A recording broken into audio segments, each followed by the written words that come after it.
Filipenses capítulo 3. Los verdaderos circuncidados somos nosotros, los que adoramos a Dios movidos por su Espíritu, y nos gloriamos de ser de Cristo Jesús, y no ponemos nuestra confianza en las cosas externas. Aunque también yo tengo razones para confiar en tales cosas. Nadie tendría más razones que yo para confiar en ellas. Me circuncidaron a los 8 días de nacer. Soy de raza israelita. Pertenezco a la tribu de Benjamín. Soy hebreo e hijo de hebreos. En cuanto a la interpretación de la ley judía, fui del partido fariseo. Era tan fanático que perseguía a los de la iglesia, y en cuanto a la justicia que se basa en el cumplimiento de la ley, era irreprochable. Pero todo esto, que antes valía mucho para mí, ahora, a causa de Cristo, lo tengo por algo sin valor. Aún más, a nada le concedo valor si lo comparo con el bien supremo de conocer a Cristo Jesús mi Señor. Por causa de Cristo lo he perdido todo, y todo lo considero basura a cambio de ganarlo a Él y encontrarme unido a Él. Palabra de Dios, te alabamos, Señor.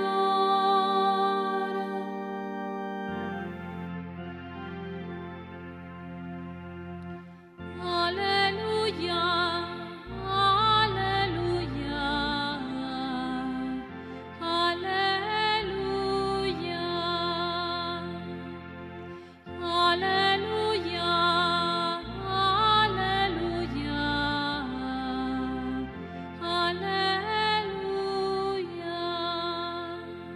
La lectura del día de hoy está tomada del Evangelio según San Lucas. En aquel tiempo solían acercarse a Jesús los publicanos y los pecadores a escucharle, y los fariseos y los escribas murmuraban entre ellos: «Ese acoge a los pecadores y come con ellos». Jesús les dijo esta parábola: «Si uno de vosotros tiene 100 ovejas y se le pierde una, ¿no deja las 99 en el campo y va tras la descarriada hasta que la encuentra? Y cuando la encuentra, se la carga sobre los hombros, muy contento, y al llegar a su casa, reúne a los amigos y a los vecinos para decirles: «Felicitadme, he encontrado la oveja que se me había perdido». Os digo que así también habrá más alegría en el cielo por un solo pecador que se convierta que por 99 justos que no necesitan convertirse. Y si una mujer tiene 10 monedas y se le pierde una, ¿no enciende una lámpara y barre la casa y busca con cuidado hasta que la encuentra? Y cuando la encuentra, reúne a las amigas y vecinas para decirles: «Felicitadme, he encontrado la moneda que se me había perdido». Os digo que la misma alegría habrá entre los ángeles de Dios por un solo pecador que se convierta. Palabra del Señor. Gloria a ti, Señor Jesús.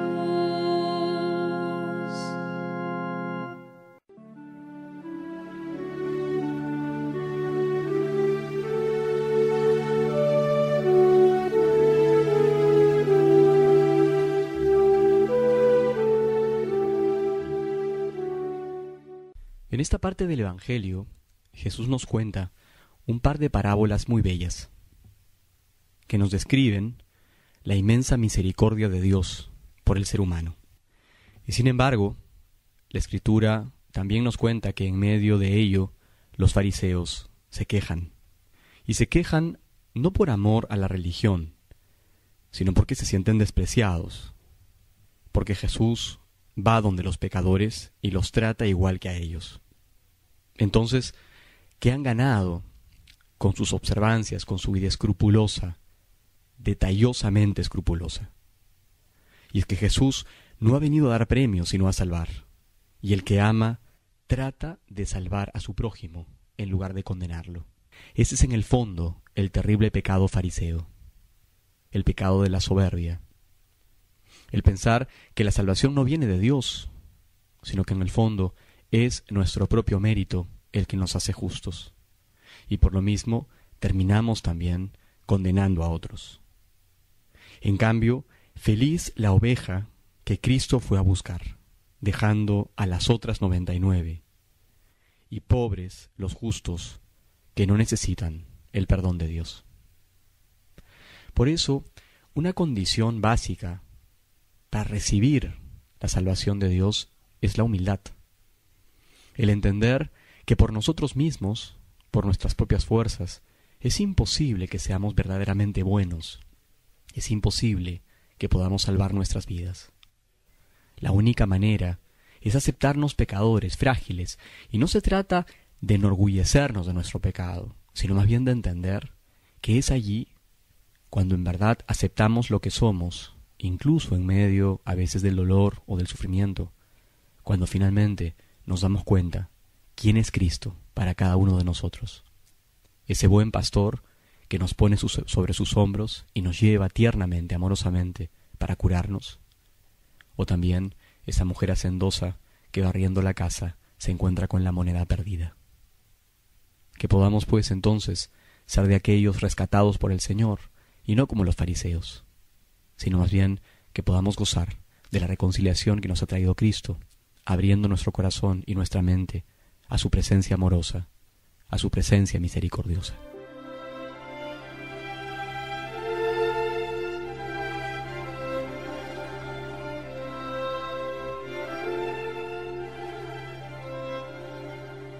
Una manera muy interesante de hacer el contraste entre la visión que tenían los fariseos y la manera como ve las cosas Cristo es utilizar la palabra y la realidad de la alegría.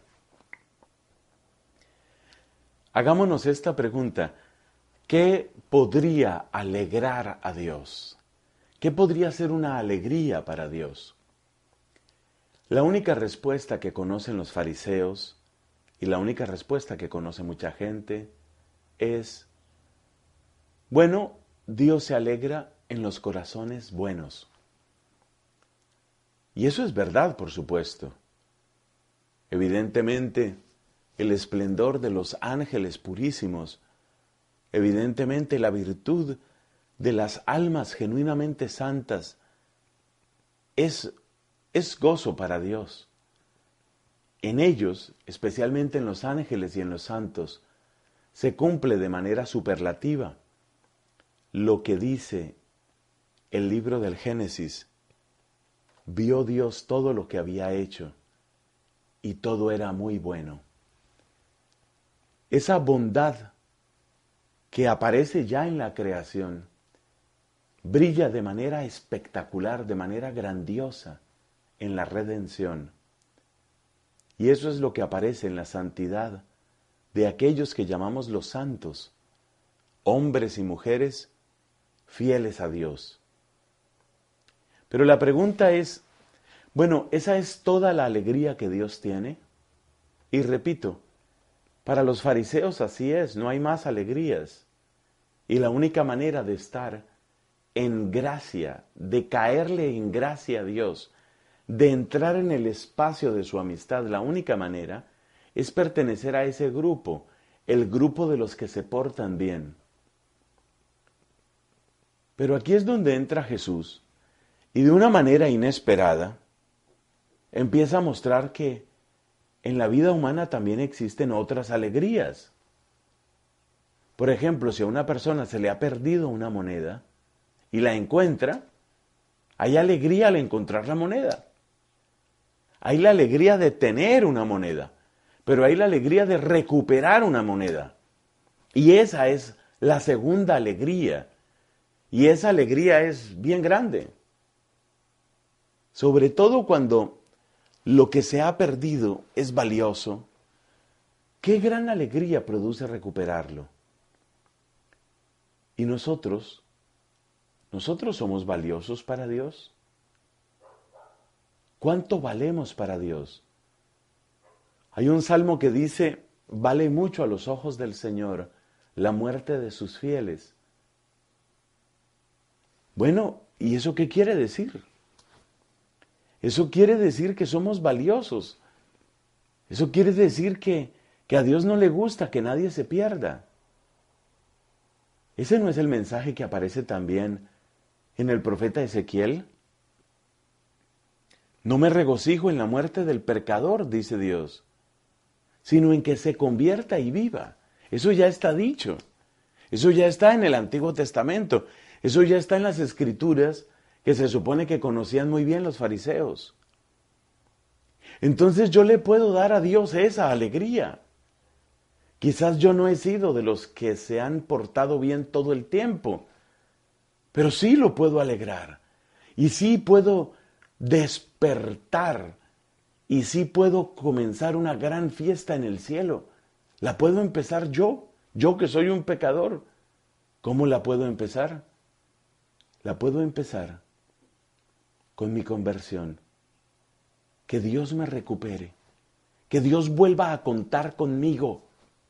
Qué mensaje tan bello que nos trae este capítulo 15 de San Lucas. Y cuánta falta hace para entender en dónde está el verdadero gozo.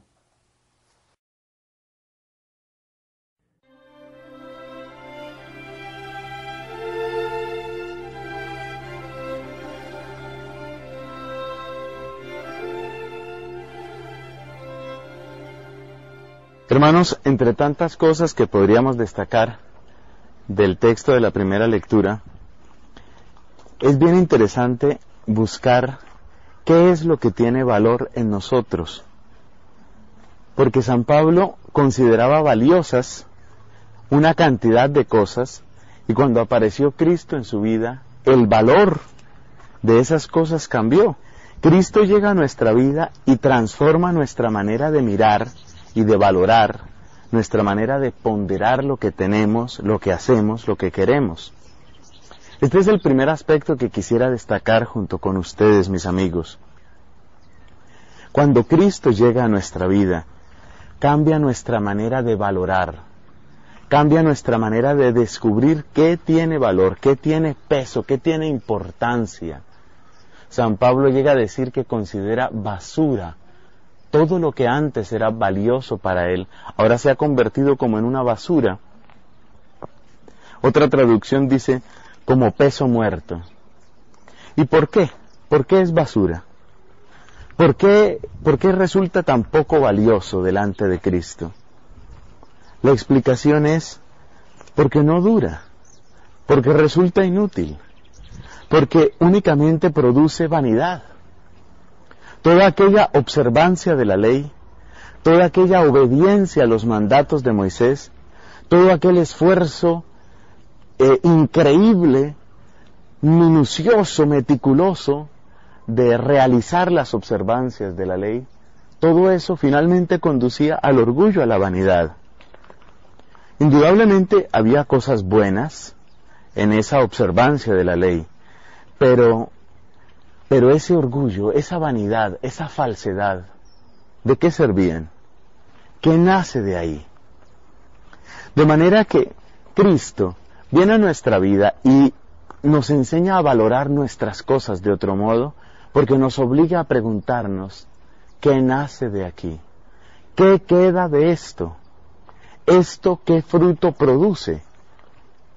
Si nosotros pasamos por ese tamiz, si nosotros pasamos por ese colador las cosas de nuestra vida, seguramente vamos a encontrar, como San Pablo, que hay muchas que en realidad son basura. Los predicadores en todos los tiempos han utilizado, por ejemplo, la mirada a la muerte. Cuando te estés muriendo, cuando partas de esta tierra, ¿qué importará lo que ahora parece importar tanto? ¿Qué importará? ¿Qué importancia tendrá? Por eso San Agustín nos enseña a preguntarnos, quid hoc ad eternitatem? ¿Qué queda de esto? ¿Qué relación hay entre esto y la eternidad? Una pregunta que nos ayuda a valorar nuestras cosas. Bueno, este es un primer aspecto que podemos destacar en esa lectura. Pero hay otros aspectos. Por ejemplo, dice Pablo que él tendría mucho de qué gloriarse y dice que él llevaba una conducta irreprochable. Casi siempre consideramos la palabra conversión como dejar los vicios y empezar a portarse bien. Eso es lo que suele significar la palabra conversión. Si una persona, por ejemplo, era adicta a la droga o vivía alcoholizada, tenía el vicio entonces del alcohol o de la droga, y deja ese vicio, o si una persona deja el adulterio en el que estaba y empieza a llevar una vida correcta, una vida recta, entonces decimos se convirtió. Eso es lo que se llama una conversión moral, una conversión en las costumbres. Pero este texto de Filipenses es muy importante para comprender qué fue lo que sucedió en el apóstol San Pablo. Ustedes recuerdan con toda seguridad ese capítulo 9 de los Hechos de los Apóstoles, donde se narra la conversión de Pablo, cómo él iba llegando a la ciudad de Damasco, una luz lo encegueció y él se convirtió. Pero, repito, solemos pensar que esa conversión de Pablo fue como las conversiones morales que nosotros escuchamos, por ejemplo, en los testimonios, en un grupo de oración, en un congreso. Fue la conversión de San Pablo una conversión moral. El texto que hemos oído de la carta a los Filipenses no nos deja duda. La conversión de él no fue dejar unas malas costumbres por empezar a corregirse, por llevar una vida recta de un cierto punto en adelante. Y esto es interesante, no solo por comprender la vida de Pablo de alguna manera, sino también para que no pensemos que el cristianismo se limita a ser buena persona, a portarse bien. Ser cristiano no es simplemente portarse bien, porque ya Pablo se portaba bien, y precisamente porque se portaba tan bien, quería que todo el mundo se portara bien, y utilizaba los recursos que le daba su rectitud de vida, sus amistades y su relación impecable con el judaísmo para obligar, para presionar a que los demás se portaran bien. Convertirse no es simplemente portarse bien, o dicho de otra manera, la conversión no se limita al aspecto moral. Convertirse no es en primer lugar reformar nuestras costumbres, sino es en primer lugar abrirnos a la oferta de Dios, abrirnos al regalo que Él nos trae. Es la esencia misma de la conversión lo que está en juego aquí. Si convertirse consiste en portarse bien, entonces Pablo no tenía que convertirse. Pero si convertirse es en primer lugar abrirse al plan de Dios para que Dios cumpla su voluntad en nosotros, entonces Pablo sí que necesitaba convertirse, y la compasión de Dios lo alcanzó en el camino de Damasco para que recibiera esa conversión.